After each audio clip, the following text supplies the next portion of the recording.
ہماری عبادتوں میں ہماری ہر نیکی کے اندر اس کا ہونا بہت ضروری ہے۔ وَمَا أُمِرُوا إِلَّا لِيَعْبُدُوا اللَّهَ مُخْلِصِينَ لَهُ الدِّينَ، اللہ فرماتا ہے لوگوں کو حکم نہیں دیا گیا مگر یہ کہ وہ اللہ کی عبادت کریں تو خالص اسی کے لیے، خالص اس کے لیے کہ کسی اور کو شریک نہ کریں۔ حتیٰ کہ اگر آپ نماز پڑھ رہے ہیں اور آپ کو دل میں یہ احساس ہونے لگے کہ اتنے لوگ مجھے دیکھ رہے ہیں تو میں سیدھا ہو جاؤں نماز پڑھنے کے لیے، تو اگر لوگوں کے دکھاوے یا ریاکاری کی نیت آئی تو اس کو شرک خفی کہا گیا ہے۔ یہ چھوٹا شرک ہے، چھپا ہوا شرک ہے، عام گناہ کی بات نہیں، شرک کی بات کر رہا ہوں، کیونکہ خالص اللہ تعالیٰ کے لیے جو عبادت ہونی تھی اس میں تم نے دوسروں کو بھی شریک کر لیا ہے، دوسروں کی رضا، دوسروں کے خیال، دوسروں کی مرضی۔ یہ ایک ایسا مرض ہے جس نے ہمیں پکڑ رکھا ہے آج۔ لوگ کیا بولیں گے، لوگ کیا کہیں گے، اسی مرض میں پوری زندگی گزر جاتی ہے۔ ڈھنگ کے طریقے اپنا نہیں پاتا ہمارا نوجوان، صرف اسی بات پر کہ لوگ کیا بولیں گے۔ ٹوپی پہننے میں شرم آتی ہے کہ لوگ کیا بولیں گے، داڑھی رکھنے میں شرم آتی ہے لوگ کیا بولیں گے۔ لوگ کچھ نہیں بولیں گے، جب تم مرو گے تو صرف انا للہ بولیں گے اور کچھ نہیں، انا للہ و انا الیہ راجعون۔ اس کے علاوہ کیا کہیں گے آپ کے مرنے کے وقت؟ میرے عزیزو، لوگوں کے احوال اور ان کے کوائف الگ الگ ہیں۔ تم اگر لوگوں کے لیے جیتے رہو گے تو کبھی قرار و سکون نہیں آ سکتا۔ اسی لیے صحابہ اکرام رضوان اللہ تعالیٰ علیہم اجمعین علی الاعلان یہ کہتے تھے۔ حضرت خبیب ابن عدی جب پھانسی پر چڑھائے گئے، سولی دی جا رہی تھی اور انہیں مکہ والے پتھر مار رہے تھے، تب انہوں نے اعلاناً یہ کہا تھا کہ مجھے اس بات کی پرواہ نہیں کہ لوگ مجھے کیا کیا گالیاں دے رہے ہیں، مجھے اس بات کی پرواہ نہیں کہ تم میرے ہاتھ کاٹ رہے ہو، ناک کاٹ رہے ہو، کان کاٹ رہے ہو اور گلا کاٹنے والے ہو، مجھے اس بات کی پرواہ نہیں، لیکن مجھے اس بات پر فخر ہے کہ میں مر رہا ہوں تو اللہ کی رضا میں مر رہا ہوں۔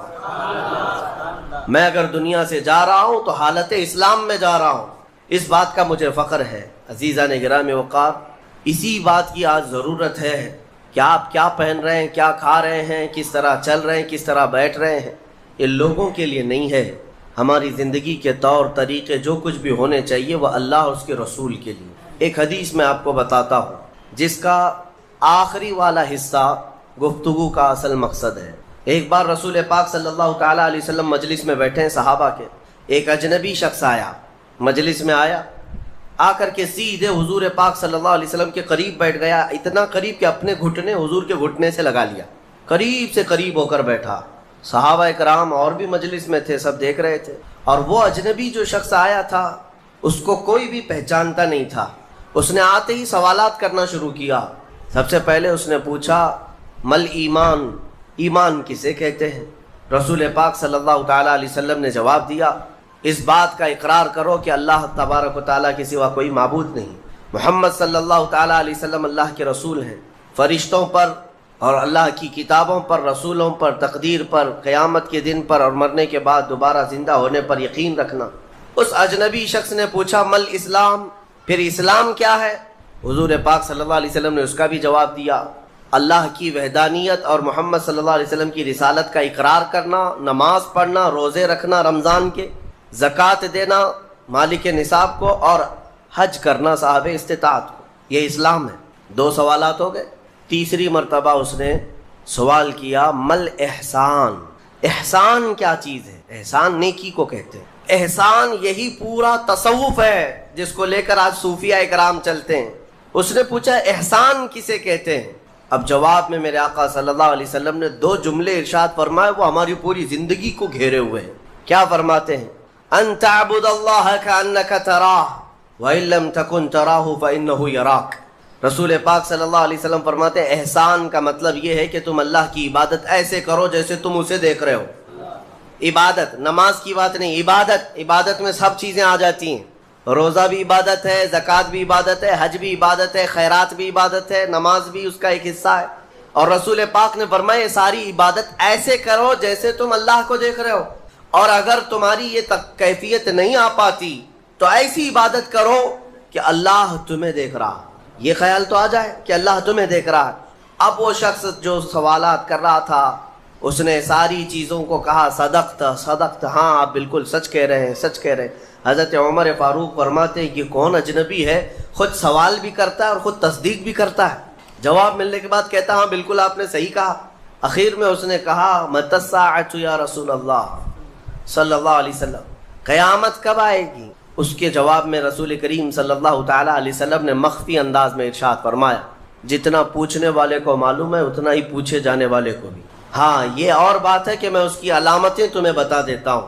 پھر فرمایا جب تم دیکھو گے کہ عورت اپنا سردار جننے لگ جائے، مطلب یہ ہے کہ ماں باپ پر لو بچے حکومت کرنے لگ جائیں، اور ننگے پیر چلنے والے نیچ ذات کے لوگ بڑی بڑی بلڈنگوں میں فخر کرنے لگ جائیں، بڑی بڑی عمارتوں پر فخر کرنے لگ جائیں، حکومتیں اور کرسیاں ان کے ہاتھوں میں آ جائیں، اور پھر جب تم دیکھو کہ گانے باجے کی کثرت ہو جائے، یہ دوسری احادیث کا مفہوم بھی اس میں آپ کے ساتھ رکھ رہا ہوں، زنا عام ہو جائے، تب تم انتظار کرو کہ قیامت بہت قریب آ چکی۔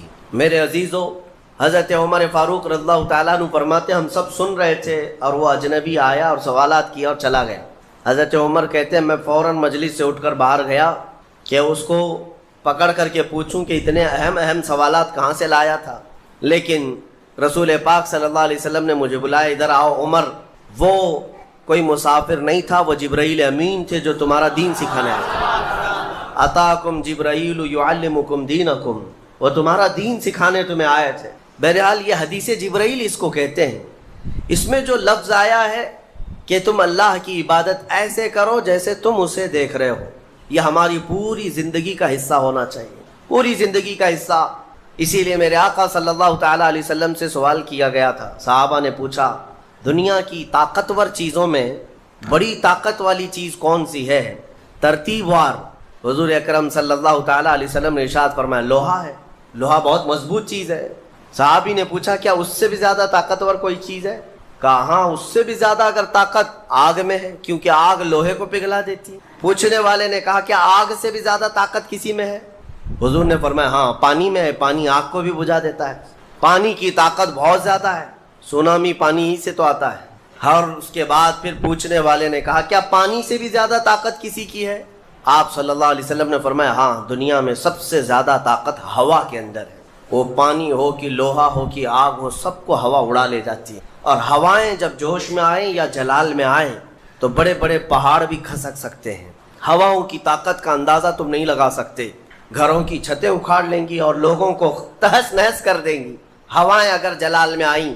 تو پھر پوچھنے والے نے پوچھا کیا اس سے بھی زیادہ طاقت کسی کے اندر ہے؟ حضور پاک صلی اللہ علیہ وسلم نے فرمایا ہاں ایک چیز میں ہے اور اس سے زیادہ پھر کسی کی چیز میں نہیں۔ پوچھا وہ کیا ہے؟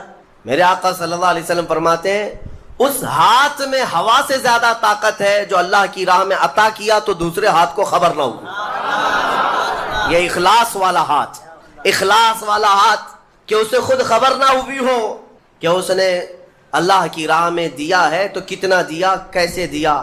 میرے عزیزو یہ اس کو اخلاص کہتے ہیں، یہ خالص اللہ کے لیے دیا، خالص اللہ کے لیے دیا، اس کی طاقت بہت زیادہ ہے۔ اب آپ کو میں وہ نکتہ بھی سمجھا دوں، اولیاء اکرام کی کرامتیں سنتے رہتے ہیں، میاں وہ کیا کھا کر کے اتنی طاقت بنائے تھے۔ غوث پاک رضی اللہ تعالیٰ عنہ بغداد میں بیٹھے ہوں اور دریا میں اگر سیلاب یا طوفان آ جائے اور کشتی بھنور میں پھنسنے لگے تو کئی واقعات ہیں کہ کشتی میں بیٹھے ہوئے مسافروں نے دیکھا کہ غوث پاک تشریف لائے، ان کی کشتی کو سل دیا، سنبھالا۔ جن کشتیوں میں پھٹن تھی یا پانی آ رہا تھا، یہ طاقت کیسے، یہ تصرف کیسے ان کے پاس حاصل ہوا؟ کوئی کھانا پانی ایسا ہے دنیا میں جس کو کھانے کے بعد اتنی بڑی طاقت مل جاتی ہے؟ میرے عزیزو یہ اولیاء کاملین کے پاس جو بھی طاقت تھی وہ اخلاص کی طاقت تھی، وہ جو عمل کرتے تھے وہ خالص اللہ کے لیے کرتے تھے، خالص اللہ کے لیے، اور وہ اپنے آپ کو تک فنا کر چکے ہوتے اللہ رب العزت کی بارگاہ میں۔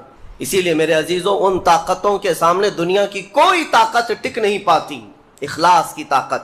آج تم کر کے تو دیکھو، اللہ رب العزت کی بارگاہ میں اگر مخلص ہو گئے تو شیطان جو چیلنج کر کے آیا تھا اللہ کی بارگاہ میں، لَأَقْعُدَنَّ لَهُمْ صِرَاطَكَ الْمُسْتَقِيمَ، مولا میں تیرے سیدھے راستے پر بیٹھ جاؤں گا، جو بھی تیرے سیدھے راستے سے گزرے گا میں اس کو بہکاؤں گا، کبھی دائیں جانب سے، کہیں بائیں جانب سے، کبھی آگے سے، کبھی پیچھے سے۔ قرآن کی آیت میں بتا رہا ہوں آپ کو، 8ویں پارے میں اللہ نے فرمایا شیطان یہ چیلنج کیا اللہ سے قیامت تک تو مجھے مہلت دے دے میں تیرے بندوں کو بہکاؤں گا۔ اور پھر اللہ تبارک و تعالیٰ سے وہ کہتا ہے کہ ان سب کو سیدھے راستے سے میں ہٹاؤں گا. لیکن شیطان نے آخر میں ایک جملہ یہ بھی کہا, مولا یہ جتنے بھی سیدھے راستے پر چلیں گے ان کو بہکا تو دوں گا, الا عبادک منہم المخلصین, مگر تیرے وہ بندے جو اخلاص کے ساتھ تیری عبادت کرتے ہیں ان پر میرا داؤ نہیں چل سکے گا, میں انہیں نہیں بہکا سکوں گا. اب اندازہ کرو کہ شیطان جس کے پاس ساری طاقتیں آ جاتی ہیں باطل طریقے سے وقتی طور پر, وہ عاجز آ گیا, تو پھر دنیا کی یہ چھوٹی موٹی طاقتیں تمہارا کیا بگاڑ لیں گی؟ اگر اخلاص تمہارے اندر آ جائے, خلوص کی دولت آ جائے. دنیا میں جو کچھ بھی کر رہے ہو سب دکھاوے کے لیے نہیں ہے. کچھ عبادتیں ایسی ہیں جو تمہارے ساتھ راز رہے تمہارے اور تمہارے پروردگار کے بیچ. ہر بات کی تشہیر کرنا ضروری نہیں ہوتا کہ لوگوں کی مدد آپ نے کیا تو پیپر میں چھاپ دیا, اور آپ کوئی نیکی کر رہے ہیں تو ضروری نہیں ہوتا کہ ہر چیز کی تشہیر کی جائے. ہاں کچھ چیزوں میں حکمت اور مصلحت ہو سکتی ہے کہ لوگوں کو نیکی کی طرف بلانے کے لیے اعلان کیا گیا ہو, لیکن ہر چیز میں نہیں. عزیزان گرامی وقار, اخلاص جب کسی کے پاس ہو تو ایک اور حدیث میں آپ کو بتا دوں, بندے جو عبادت کرتے ہیں نا یہاں پر دنیا میں بھی, سب کا کچھ نہ کچھ ایک غرض ہے, کچھ نہ کچھ ایک مقصد ہے. آپ نماز کے لیے آئے ہیں یا نیکیاں کر رہے ہیں یا گناہوں سے بچ رہے ہیں تو کوئی تو غرض ہوگی. ہاں دو میں سے ایک چیز ہوگی, جہنم کا خوف ہوگا, اللہ کے عذابات سے ڈر لگتا ہوگا اس لیے نماز پڑھ لیتے ہیں, پوری اپنی صحیح کر لیتے ہیں, یا تو پھر جنت کی نعمتوں کا شوق ہوگا کہ جنت میں جانا ہے, صحابہ تابعین اولیاء کاملین کے پڑوس میں رہنا ہے. یا تو شوق ہے یا تو ڈر ہے, اور یہ دونوں چیزیں بندے کو عبادت کرواتی ہیں. قیامت کے دن کے متعلق حدیث میں ملتا ہے جب بخشے گئے ہوئے لوگ جن کو جنت بھیجا جا رہا ہے, جنتیوں کی بات کر رہا ہوں عام کی نہیں, تو اس میں 3 کیٹیگری ہوں گی. ایک جماعت ہوگی جن سے اللہ تعالیٰ فرمائے گا کہ اے بندو تمہارے اوپر آج جنت کھول دی گئی, تم بخش دیے گئے ہو, تم عبادت کرتے تھے دنیا میں, بتاؤ کیوں کرتے تھے؟ وہ بندے کہیں گے کہ مولا تیری جہنم سے بڑا ڈر لگتا تھا, اس کے عذابات کا خوف تھا, اس لیے ہم عبادت کرتے تھے. رب تعالیٰ فرماتا ہے کہ جس چیز سے تم ڈرتے تھے میں نے آج بچا لیا, جاؤ میری جنت میں. ان کو جنت بھیج دیا جائے. دوسری ایک جماعت, ان سے رب تبارک و تعالیٰ پوچھے گا تم کیوں عبادت کرتے تھے, تم بھی جنت کے مستحق ہو گئے ہو, آج بخشے گئے ہو. وہ لوگ کہیں گے کہ مولا ہمیں تیری جنت کی نعمتیں سننے کے بعد اس قدر شوق تھا کہ ہم وہ نعمتیں حاصل کرنے کے لیے دن رات عبادت کیے, ذکر کیے, تسبیح پڑھے, اور آج کامیاب ہوئے. رب تعالیٰ فرماتا ہے میری جنت کی خواہش کرنا بھی نیکی ہے, جاؤ میں تمہیں جنت دیتا ہوں. وہ بھی جنت میں چلے گئے. تیسری جماعت تھی, ان سے پوچھا جائے گا تم کیوں عبادت کرتے تھے, تم بھی آج جنت کے مستحق ہو گئے. وہ کہیں گے کہ مولا ہمیں تیرے جہنم کے عذابات کی بھی پرواہ نہیں, اور نہ ہی تیری جنت کی نعمتوں کی خواہش, بلکہ ہم تو صرف اور صرف تیری رضا کے لیے کرتے تھے, تو راضی ہو جا, ہم جنت اور دوزخ کے لیے نہیں. تو رب تبارک و تعالیٰ فرماتا ہے کہ یہ میرے مخلص بندے ہیں, خالص پیور اللہ کے لیے کرتے تھے.